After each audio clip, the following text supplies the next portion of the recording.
Have you ever wondered when kids' books actually became a thing? Were kids in the medieval time flipping through picture books? And what about fairy tales? Were they always meant for kids? Today we're diving into what I think is really fascinating, the history of children's literature, from ancient myths to modern classics. So let's go back in history.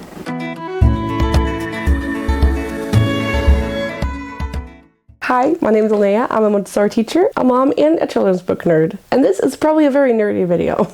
And welcome to my channel, the Bookworm Club. Once upon a time, there were no books.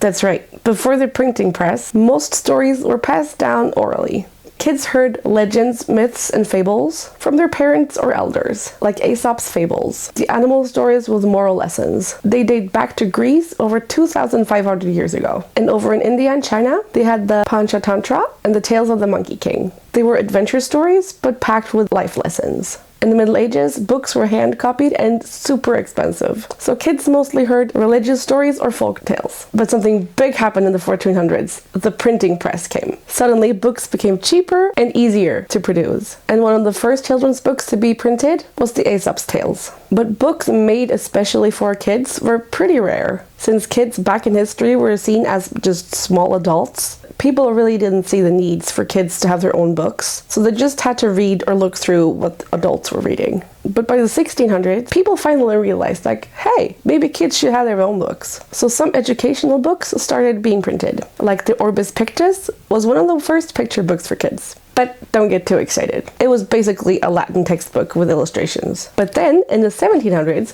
fairy tales became a thing. Classics like Cinderella and The Little Red Riding Hood were published, though the originals were much darker than the versions we read today. In the 1800s, well, that's where things really became more fun. Authors realized that books doesn't just have to be teaching lessons to kids. They can also just be entertaining. Enter Alice in Wonderland, The Adventures of Tom Sawyer, and Little Women. These books weren't just moral lessons, they were actually stories that kids wanted to read. And let's not forget Hans Christian Andersen. He gave us The Little Mermaid, The Ugly Duckling, and The Snow Queen, which later actually inspired Frozen. In the 1900s, children's books exploded in popularity. We got The Tale of Peter Rabbit in 1902, Winnie the Pooh in 1926, and The Very Hungry Caterpillar in 1969. Then, chapter books for kids became really big. Think Charlotte's Web, Harry Potter, Matilda, books that kids still to this day absolutely devour.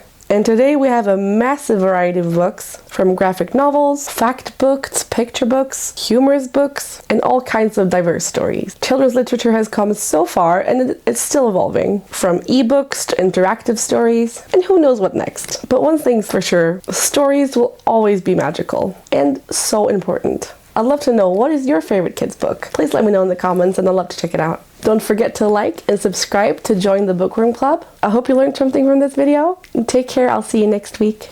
Bye!